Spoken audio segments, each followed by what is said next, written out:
നിയമസഭാ തെരഞ്ഞെടുപ്പ് തോൽവിക്ക് പിന്നാലെ കെപിസിസി അധ്യക്ഷൻ മുല്ലപ്പള്ളി രാമചന്ദ്രനെതിരെ ഉയർന്ന വിമർശനങ്ങളിൽ മറുപടിയുമായി രമേശ് ചെന്നിത്തല. തെരഞ്ഞെടുപ്പ് പരാജയത്തിന്റെ പേരിൽ മുല്ലപ്പള്ളിയെ വേട്ടയാടുകയാണെന്ന് രമേശ് ഫേസ്ബുക്കിൽ എഴുതി. പരാജയത്തിൽ മുല്ലപ്പള്ളിയേക്കാൾ കൂടുതൽ ഉത്തരവാദിത്തം തനിക്കും ഉമ്മൻചാണ്ടിക്കുമാണ്. മുല്ലപ്പള്ളിയോട് പാർട്ടി നീതി കാട്ടിയില്ലെന്നും അദ്ദേഹം ചൂണ്ടിക്കാട്ടി. പുതിയ അധ്യക്ഷന്റെ കാര്യത്തിൽ വൈകാതെ കോൺഗ്രസിൽ തീരുമാനമുണ്ടാകും. കെ സുധാകരൻ കെപിസിസി അധ്യക്ഷ സ്ഥാനത്തേക്ക് എത്തുമെന്ന അഭ്യൂഹങ്ങൾക്കിടെയാണ് മുല്ലപ്പള്ളിക്ക് പിന്തുണയുമായി രമേശ് ചെന്നിത്തല രംഗത്തെത്തിയത് എന്നും ശ്രദ്ധേയമാണ്. ടി.ജി. സജിത്ത് വിവരങ്ങളുമായി ചേരുന്നു. സജിത്ത്, രമേശ് ചെന്നിത്തലയുടേത് വിശദമായ ദീർഘമായ പോസ്റ്റാണല്ലോ. എന്താണ് അതിൽ അദ്ദേഹം പ്രധാനമായിട്ടും പറയുന്നത്? എന്ത് കാര്യം പറയാനാണ്, അല്ലെങ്കിൽ കോൺഗ്രസ് നേതൃത്വത്തെയും നാട്ടുകാരെയും ധരിപ്പിക്കാനാണ് അദ്ദേഹം ഈ ഫേസ്ബുക്ക് പോസ്റ്റിലൂടെ ശ്രമിച്ചിരിക്കുന്നത്? ഈ തെരഞ്ഞെടുപ്പ് തോൽവിക്ക് പിന്നാലെ പാർട്ടി നേതൃത്വത്തെയും പഴയ നിയമസഭാ കക്ഷി നേതൃത്വത്തെയും ഒക്കെ രൂക്ഷമായി വിമർശിക്കുന്ന തരത്തിലുള്ള പല നീക്കങ്ങളും കോൺഗ്രസ് ക്യാമ്പുകളിൽ നടക്കുന്നുണ്ട്. സോഷ്യൽ മീഡിയയിലടക്കം ഇത് വലിയ രീതിയിൽ പ്രചരണവും നടക്കുന്നുണ്ട്. ഈ ഒരു സാഹചര്യത്തിൽ കൂടിയാണ് രമേശ് ചെന്നിത്തല നിലപാട് വ്യക്തമാക്കുന്നത്. ഇതിൽ അദ്ദേഹം സൂചിപ്പിക്കുന്നത് മുല്ലപ്പള്ളി രാമചന്ദ്രന്റെ കാര്യമാണ്. അതായത് മുല്ലപ്പള്ളി രാമചന്ദ്രനെ ഒറ്റതിരിഞ്ഞ് ആക്രമിക്കാനുള്ള ശ്രമം കോൺഗ്രസിൽ നടക്കുന്നുണ്ട്. ഇത് ശരിയല്ല. തെരഞ്ഞെടുപ്പ് തോൽവിയുടെ ഉത്തരവാദിത്തം കൂട്ടായിട്ടുള്ളതാണ്. തനിക്കും ഉമ്മൻചാണ്ടിക്കും അതിനുശേഷം മാത്രമേ മുല്ലപ്പള്ളിക്ക് ഉത്തരവാദിത്തമുള്ളൂ എന്നതാണ് രമേശ് വ്യക്തമാക്കുന്നത്. ഒപ്പം തന്നെ മുല്ലപ്പള്ളി രാമചന്ദ്രൻ എടുത്ത നിലപാടുകൾക്ക് പാർട്ടിയുടെ പൂർണ്ണ പിന്തുണ കിട്ടിയിട്ടില്ല. സംഘടനാ വീഴ്ച എന്നതാണ് പൊതുവിൽ ഈ തോൽവിക്ക് ശേഷം ചൂണ്ടിക്കാണിക്കപ്പെട്ട കാര്യം. പക്ഷെ ആ സംഘടനാ വീഴ്ചയ്ക്ക് മുല്ലപ്പള്ളിയെ മാത്രം കുറ്റം പറഞ്ഞിട്ട് കാര്യമില്ല. അതൊരു കൂട്ടായ നേതൃത്വമാണ്. എല്ലാവരുമായി ആലോചിച്ചാണ് മുല്ലപ്പള്ളി തീരുമാനങ്ങൾ എടുക്കാറുള്ളത്. പക്ഷെ മുല്ലപ്പള്ളിയെ മാത്രം ഒറ്റതിരിഞ്ഞ് ആക്രമിക്കുന്നു എന്നതാണ് ചൂണ്ടിക്കാണിക്കുന്ന കാര്യം. ഒപ്പം തന്നെ പ്രധാനപ്പെട്ട ഒരു കാര്യമുള്ളത്, ഈ പാർലമെന്റ് തെരഞ്ഞെടുപ്പ് വലിയ വിജയമുണ്ടായപ്പോൾ അപ്പോൾ ആരും ഈ പ്രധാന നേതൃത്വങ്ങളെ, അതായത് മുല്ലപ്പള്ളിയും ഒപ്പം രമേശ് ചെന്നിത്തലയെ അടക്കമുള്ള നേതൃത്വത്തെ അനുമോദിച്ചില്ല. പക്ഷേ തോൽവിയുണ്ടായപ്പോൾ, നിയമസഭയിൽ തോൽവിയുണ്ടായപ്പോൾ തങ്ങളെ മാത്രം ഒറ്റതിരിഞ്ഞ് ആക്രമിക്കുന്നു എന്ന സൂചനയും ഈ ഫേസ്ബുക്ക് പോസ്റ്റിലുണ്ട്. കെപിസിസി അധ്യക്ഷ തെരഞ്ഞെടുപ്പ് തുടരുക, അത് സംബന്ധിച്ച പ്രോസസ് ഇപ്പോഴും പുരോഗമിച്ചുകൊണ്ടിരിക്കുകയാണ്.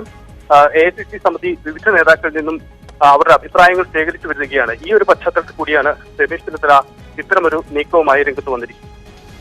യഥാർത്ഥത്തിൽ സജിത്ത്, എന്താണ് യഥാർത്ഥത്തിൽ കോൺഗ്രസിനകത്ത് ഇപ്പോൾ നടക്കുന്നത്? തെരഞ്ഞെടുപ്പ് തോൽവിക്ക് ശേഷം മുല്ലപ്പള്ളി രാമചന്ദ്രൻ വിശദമായിട്ട് ഈ നിലയ്ക്കുള്ള ഒരു പ്രതികരണം രമേശ് ചെന്നിത്തല നടത്തിയതുപോലെയൊന്നും നടത്തിയിട്ടില്ല. ഫേസ്ബുക്ക് പോസ്റ്റിലൂടെയാണെങ്കിലും അല്ലാതെയും അദ്ദേഹം എപ്പോഴായിരിക്കും ഇത് സംബന്ധിച്ച് അദ്ദേഹത്തിൻ്റെ കാര്യങ്ങൾ പറയുക? സ്വാഭാവികമായിട്ടും അത് ഇതുപോലെ തന്നെയുള്ളൊരു അതൃപ്തി പ്രകടനമോ മറ്റ് നേതാക്കൾക്കെതിരെയുള്ള വിമർശനമോ ആകാനിടയുണ്ടോ? സരീഷ, ഈ തെരഞ്ഞെടുപ്പ് തോൽവിക്ക് പിന്നാലെ കോൺഗ്രസിൽ വലിയ തരത്തിലുള്ള പുതിയ നീക്കം നടക്കുന്നു. അതിന്റെ ഒരു പ്രതിഫലനമായിരുന്നു പുതിയ പ്രതിപക്ഷ നേതൃസ്ഥാനത്തേക്കുള്ള തെരഞ്ഞെടുപ്പ് പോലും. ഈ പ്രതിപക്ഷ നേതൃസ്ഥാനത്ത് പുതിയ ആൾ വന്നപ്പോൾ, VD സതീശൻ വന്നപ്പോൾ അദ്ദേഹം പറഞ്ഞത് കഴിഞ്ഞ പ്രതിപക്ഷ ശൈലിയിൽ ഒരു മാറ്റം ഉണ്ടാകും, ക്രിയാത്മകമാകുമെന്നതൊക്കെയാണ്. പക്ഷേ കഴിഞ്ഞ ദിവസം തന്നെ ഇത് തിരുത്തി രമേശ് രംഗത്ത് വന്നിരുന്നു. അതായത് ക്രിയാത്മക പ്രതിപക്ഷം തന്നെയായിരുന്നു കഴിഞ്ഞ തവണ പ്രവർത്തിച്ചതെന്നാണ് അദ്ദേഹം വ്യക്തമാക്കിയ കാര്യം. ഒപ്പം ഇതുമായി ബന്ധപ്പെട്ട് കോൺഗ്രസിൽ നടക്കുന്ന ചർച്ചകളിലൊക്കെ വലിയ അതൃപ്തിയും ഈ പ്രധാന നേതാക്കൾക്കുണ്ട്. പക്ഷെ അവർ കൂടുതൽ പരസ്യ നീക്കങ്ങളിലേക്ക് വന്നിട്ടില്ല എന്നതാണ്. മുല്ലപ്പള്ളിയെ സംബന്ധിച്ച് അദ്ദേഹം ഒഴിയാനുള്ള സന്നദ്ധത നേരത്തെ തന്നെ AICCയെ അറിയിച്ചിട്ടുണ്ട്. പക്ഷെ താൻ സ്വയം രാജിവെച്ച് പോവില്ല എന്നതാണ് മുല്ലപ്പള്ളിയുടെ നിലപാട്. കാരണം അത് പാർട്ടിയിൽ ഒരു പ്രതിസന്ധിക്ക് ഇടവെക്കും എന്നതാണ് അദ്ദേഹം ചൂണ്ടിക്കാണിക്കുന്ന കാര്യം. എന്തായാലും മുല്ലപ്പള്ളി ഒഴിയാൻ സന്നദ്ധനാണ്. മുല്ലപ്പള്ളിക്ക് പകരം പുതിയൊരു നേതൃത്വം ഉണ്ടാകും. ഇക്കാര്യത്തിൽ പുതിയ ആരുടെയും പേരുകൾ പ്രധാന ഗ്രൂപ്പ് AI ഗ്രൂപ്പുകൾ ഇതുവരെ മുന്നോട്ട് വെച്ചിട്ടില്ല. പക്ഷെ വരും ദിവസങ്ങളിലെ അവരുടെ നിലപാട് ഇക്കാര്യത്തിൽ നിർണായകമാണ്. ജില്ലാ അധ്യക്ഷ സ്ഥാനത്തേക്കും വലിയ തരത്തിലുള്ള പൊളിച്ചെടുത്തലുകൾ നടക്കും. അങ്ങനെയെങ്കിൽ അവിടെ ഗ്രൂപ്പ് വികാരം സ്വാഭാവികമായും പ്രകടമാവാനാണ് സാധ്യത.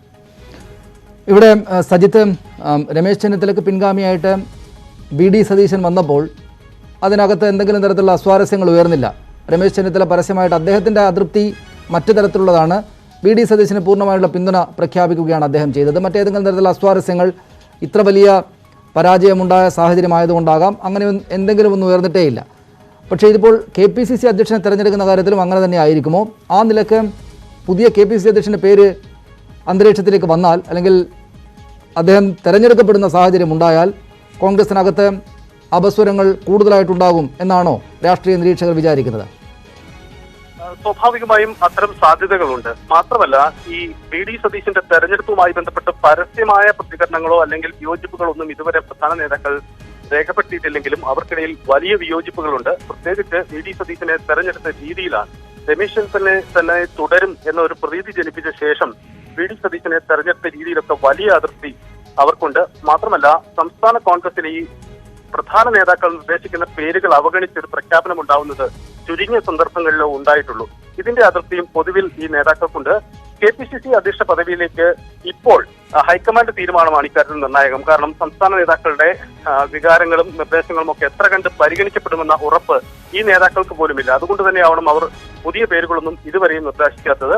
അതേസമയം ഈ ജില്ലാ അധ്യക്ഷ തെരഞ്ഞെടുപ്പിലേക്ക് വരുമ്പോൾ ഇത് പ്രകടമാണ്. കാരണം സംസ്ഥാനത്ത് നിന്ന് സ്വാഭാവികമായും ഒരു ലിസ്റ്റ് കൈമാറേണ്ടി വരും. ആ ലിസ്റ്റിന്റെ അടിസ്ഥാനത്തിൽ ഗ്രൂപ്പ് നീക്കങ്ങൾ ഉണ്ടാവും. എന്തായാലും ഈ അധ്യക്ഷ പദവിയിലേക്ക് കാര്യമായ പേരുകൾ നിർദ്ദേശിക്കുന്നില്ലെങ്കിൽ കൂടിയും ജില്ലാ പ്രസിഡന്റ് സ്ഥാനത്തേക്കുള്ള തെരഞ്ഞെടുപ്പിൽ അതാവില്ലായിരിക്കും സ്ഥിതി. അവിടെ വലിയ ഗ്രൂപ്പ് നീക്കങ്ങൾ ഉണ്ടാവും. ജില്ലകൾ പിടിച്ചെടുക്കുന്നതിന് വേണ്ടിയുള്ള വലിയ ചർച്ചകളും നീക്കങ്ങളും ഇപ്പോൾ തന്നെ ഗ്രൂപ്പുകളിൽ സജീവമായി തന്നെ ആരംഭിച്ചിട്ടുണ്ട്. ശരി, ഞാൻ തിരിച്ചു വരാം സജിത്ത് താങ്കളിലേക്ക്. ഇപ്പോൾ രാഷ്ട്രീയ നിരീക്ഷകൻ ശ്രീ എൻ ശ്രീകുമാർ നമ്മോടൊപ്പം ടെലിഫോൺ ലൈനുണ്ട്. ശ്രീകുമാർ, ഇവിടെ കോൺഗ്രസിനകത്ത് രമേശ് ചെന്നിത്തലയ്ക്ക് വലിയ അതൃപ്തിയുണ്ട് എന്ന കാര്യത്തിൽ യാതൊരു സംശയവുമില്ല. അദ്ദേഹത്തിന് പുറത്തേക്ക് പോകേണ്ടി വന്നതിൽ മാത്രമല്ല ഈ പരാജയത്തിൻ്റെ പേരിൽ ഏകപക്ഷീയമായി കുറ്റപ്പെടുത്തപ്പെടുന്നു എന്ന ഒരു തോന്നൽ അദ്ദേഹത്തിന് വലുതായി തന്നെയുണ്ട്. അദ്ദേഹത്തിനെതിരെ മാത്രമല്ല മുല്ലപ്പള്ളിക്കെതിരെയും അങ്ങനെ ഉണ്ടാകുന്നുണ്ട് എന്നാണല്ലോ അദ്ദേഹം ഫേസ്ബുക്കിൽ എഴുതിയിരിക്കുന്നത്. വളരെ വിശദമായിട്ടുള്ളൊരു പോസ്റ്റാണത്. സമീപകാലത്ത് വളരെയേറെ തെറ്റിദ്ധരിക്കപ്പെട്ടിട്ടുള്ളൊരു വ്യക്തിത്വമാണ് മുല്ലപ്പള്ളി രാമചന്ദ്രൻ എന്നതൊട്ട് ഇങ്ങോട്ട് അദ്ദേഹത്തിനെതിരായിട്ടുള്ള പല വിമർശനങ്ങളും ചൂണ്ടിക്കാട്ടുകയും മറ്റുമൊക്കെ ചെയ്യുന്നുണ്ട്. അത്രക്ക് വലിയ അതൃപ്തി പ്രകടിപ്പിക്കേണ്ടുന്നൊരു സാഹചര്യം രമേശ് ചെന്നിത്തലയ്ക്ക് അല്ലെങ്കിൽ കോൺഗ്രസിലെ ചില നേതാക്കൾക്ക് ഇപ്പോഴുണ്ടോ? കോൺഗ്രസ് രാഷ്ട്രീയത്തിൽ എപ്പോഴും പുതുമ നിറഞ്ഞുകൊണ്ടിരിക്കും. അതുകൊണ്ട് അതിന്റെ ഭാഗമായിട്ട് മാത്രമേ ഇതിനെ കണ്ടാൽ മതി എന്നാണ് ഞാൻ ഉദ്ദേശിക്കുന്നത്. കാരണം ഈ അടുത്ത കാലത്ത് പ്രതിപക്ഷ നേതൃസ്ഥാനത്ത് കോൺഗ്രസ് ഹൈക്കമാൻഡ് എടുത്തൊരു തീരുമാനമുണ്ട്. ആ തീരുമാനം കേരളത്തിലെ കോൺഗ്രസിന്റെ നേതൃത്വത്തെ പൊതുവെ മുഖവിലേക്ക് എടുക്കാതെ ഹൈക്കമാൻഡ് പൊതുസമൂഹത്തിന്റെ താല്പര്യം അറിഞ്ഞുകൊണ്ട് പ്രവർത്തിച്ചതാണെന്ന് മാധ്യമങ്ങളെല്ലാം റിപ്പോർട്ട് ചെയ്തു. ഒരു നിമിഷം ശ്രീകുമാർ, ഞാൻ താങ്കളിലേക്ക് വരാം. ചെറിയ ഓഡിയോ പ്രശ്നം അവിടെയുണ്ട്. അത് വളരെ പെട്ടെന്ന് ശരിയാക്കുമായിരിക്കും. മുല്ലപ്പള്ളിയോട് പാർട്ടി നീതി കാട്ടിയിട്ടില്ല എന്നാണ് രമേശ് ചെന്നിത്തലയുടെ പോസ്റ്റ്. തെരഞ്ഞെടുപ്പ് പരാജയത്തെ തുടർന്ന് KPCC പ്രസിഡന്റ് മുല്ലപ്പള്ളി രാമചന്ദ്രൻ സ്ഥാനം രാജിവെക്കാനുള്ള സന്നദ്ധത ഹൈക്കമാൻഡിനെ അറിയിച്ചിരിക്കുകയാണ്. സമീപകാലത്ത് വളരെയേറെ തെറ്റിദ്ധരിക്കപ്പെട്ടുള്ള ഒരു വ്യക്തിത്വമാണ് മുല്ലപ്പള്ളി രാമചന്ദ്രൻ എന്ന് തുടങ്ങുന്ന രമേശ് ചെന്നിത്തലയുടെ പോസ്റ്റിൽ അദ്ദേഹത്തിനെതിരെ, അതായത് മുല്ലപ്പള്ളിക്കെതിരെ ഉയർന്ന പല വിമർശനങ്ങളും അസ്ഥാനത്തുള്ളതാണ് എന്ന് പറയുന്നു. ഒരു വ്യക്തി എന്ന നിലയിലും നേതാവെന്ന നിലയിലും മുല്ലപ്പള്ളിയെ ശരിയായി വിലയിരുത്താൻ കേരള സമൂഹത്തിന് സാധിച്ചിട്ടില്ല എന്നുള്ളതാണ് യാഥാർത്ഥ്യം എന്ന് പറഞ്ഞ അദ്ദേഹം KSU തൊട്ടുള്ള മുല്ലപ്പള്ളി രാമചന്ദ്രൻ്റെ രാഷ്ട്രീയ ജീവിതത്തെ വിശദീകരിക്കുകയാണ് ബാക്കിയുള്ള പാരഗ്രാഫുകളിൽ. ദേശീയ നേതാക്കളുമായിട്ടൊക്കെ ഊഷ്മള ബന്ധമുണ്ടായിരുന്നു. സ്വാതന്ത്ര്യ സമര പശ്ചാത്തലമുള്ള കുടുംബത്തിൽ കൊണ്ടാകാം അദ്ദേഹം കമ്മ്യൂണിസ്റ്റുകാർക്ക് മുന്നിൽ മുട്ടുമടക്കാതെ ധീരമായി പോരാടി എന്നൊക്കെ പറഞ്ഞ് അദ്ദേഹം ചരിത്രത്തെ തങ്കത്താളുകളിൽ സ്ഥാനം പിടിച്ച വ്യക്തിയാണ് മുല്ലപ്പള്ളി രാമചന്ദ്രൻ എന്ന് രമേശ് ചെന്നിത്തല എഴുതുന്നു. നിർമ്മലമായ വ്യക്തിത്വമാണ് മുല്ലപ്പള്ളിയുടേത് എന്ന് രമേശ് ചെന്നിത്തല എഴുതുന്നു. ഒരാരോപണവും ഇത്രയും കാലമായി അദ്ദേഹത്തിനെതിരെ ഉന്നയിക്കാൻ സാധിക്കാത്തത് ആ വ്യക്തിത്വത്തിൻ്റെ പ്രതിഫലനം കൊണ്ടാണ് എന്ന് അദ്ദേഹം എഴുതുന്നു. കേരളത്തിലെ കോൺഗ്രസിന് പല കാരണങ്ങൾ കൊണ്ടും പ്രതിസന്ധികൾ നേരിടേണ്ടതായി വന്ന ഒരു സാഹചര്യത്തിലാണ്, പ്രത്യേക കാലഘട്ടത്തിലാണ് KPCC പ്രസിഡന്റായി അദ്ദേഹം തെരഞ്ഞെടുക്കപ്പെട്ടത് എന്ന് രമേശ് ചെന്നിത്തല ഓർമ്മിപ്പിക്കുന്നു. പക്ഷേ ഈ പ്രതിസന്ധി ഘട്ടത്തിലും മുന്നോട്ട് നയിക്കാൻ മുല്ലപ്പള്ളി രാമചന്ദ്രന് സാധിച്ചു എന്ന് രമേശ് ചെന്നിത്തല പറയുന്നു. എനിക്കും അദ്ദേഹത്തിനും CPMന്റെ സൈബർ വെട്ടുകളി കൂട്ടത്തിൽ നിന്ന് രക്ഷപ്പെടാൻ സാധിച്ചില്ല എന്ന് അദ്ദേഹം എഴുതുന്നു. കോൺഗ്രസ് നേതാക്കളെ അപമാനിക്കാനും അവഹേളിക്കാനും CPMന്റെ സൈബർ സംവിധാനം എല്ലാ ഘട്ടത്തിലും പ്രവർത്തിച്ചു എന്ന് അദ്ദേഹം എഴുതുന്നു. പാർലമെന്റ് തെരഞ്ഞെടുപ്പിൽ 20-ൽ 19 സീറ്റും വിജയിച്ചിട്ട് അന്ന് മുല്ലപ്പള്ളിയെയോ ഉമ്മൻചാണ്ടിയെയോ എന്നെയോ ആരും അഭിനന്ദിച്ച് കണ്ടില്ല എന്ന് അദ്ദേഹം ചൂണ്ടിക്കാട്ടുന്നു.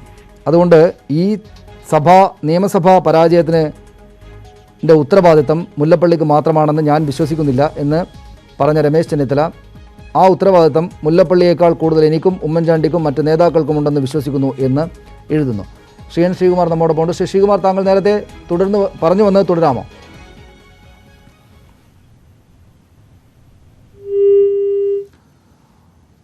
അദ്ദേഹം ഇല്ല, നമുക്ക് ഈ ചർച്ചയിലേക്ക് തിരിച്ചു വരാം പിന്നീട്. ഏതായാലും രമേശ് ചെന്നിത്തല വളരെ വിശദമായിട്ടുള്ളൊരു ഫേസ്ബുക്ക് പോസ്റ്റാണ് ഇട്ടിട്ടുള്ളത്. TG സജിത്താണ് വിവരങ്ങൾ നൽകിയത്. മറ്റ് വാർത്തകളിലേക്ക്